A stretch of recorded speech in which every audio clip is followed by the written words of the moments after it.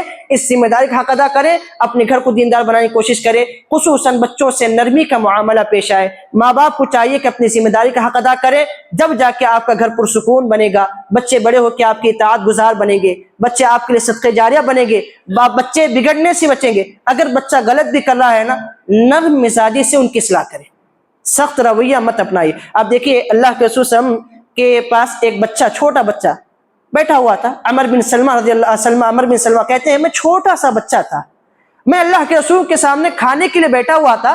میں بچہ ہونے کی وجہ سے بچے کیا کرتے, کھانے ادھر ادھر سے کھاتے, ہاں تو میں بھی ادھر ادھر سے کھا رہا تھا. تو اللہ کے رسول نے کیا کیا, کتنا پیارا انداز اپنایا, یا غلام, اے بچے. پہلے اس کو متوجہ کیا. ہم کیا ہوتے بچہ کو کہتے ارے ہمیشہ وہ غلطی کرتے تم, سمجھ میں نہیں آتا تم کو یہ کرنا کیوں. بچہ کیا کرے, سوچے گا ارے میں غلطی کرا کیا, کون سی غلطی کرا. اور بسا اوقات یہ ہوتا ہے کہ بچہ باپ نصیحت بھی کرتا ہے, بچہ اگنور کر دیتا ہے, کیا بول رہے کہ بھی چھوڑو, ہمیشہ چیختے رہتے چلاتے رہتے, اثر نہیں پڑے گا. پہلے نرم مزاج بچے کو ہوتا ہے. ہم نام ہے حماد, عبد الرحمن, عبداللہ. عبداللہ بیٹا سنو, یہاں پہ دیکھیے کتنے میں, یا غلام, اے بچے. اور کیا اس کے بعد کیا, سم اللہ, کھاؤ تو پہلے اللہ کا نام لو. کل بیمینک, سیدھے ہاتھ سے کھاؤ. وکل مما یلک, اور سیدھے ہاتھ سے کھانے, ایک طرف سے کھانا کھایا کرو. کتنی پیاری نصیحت, بچے پہ اثر بھی بیٹھے گا, اصلاح بھی ہو جائے گی, اور بچہ آپ کی بات بھی مانے گا. لہٰذا تربیت یہ اپنے پہلو ہے جن کو اپنانا چاہیے. اللہ رب العالمین سے دعا ہے, اللہ رب العالمین کہی ہوئی باتوں پہ مجھے اور آپ تمام کو عمل کرنے کی توفیق عطا فرمائے. اللہ رب العالمین ہم تمام کو اپنی ذمہ داری کا حق ادا کرنے کی توفیق عطا فرمائے. اللہ رب العالمین ہم تمام کو اپنے گھر کے ماحول کو دیندار اور اسلامی ماحول بنانے کی کوشش کرنے کی توفیق عطا فرمائے. اللہ رب العالمین ہم تمام کو اچانک آنے والی موت سے بچائے. اللہ رب العالمین ہم تمام کو صحت اور عافیت کے ساتھ رمضان کا بابرکت میں نصیب فرمائے. رمضان کی برکتوں اور سعادتوں سے اللہ رب العالمین مالا مال فرمائے. اللہ رب العالمین ہم تمام کو امر بالمعروف و نہی عن المنکر کا کام انجام دینے کی توفیق عطا فرمائے. آمین. واخر دعوانا الحمدللہ رب العالمین.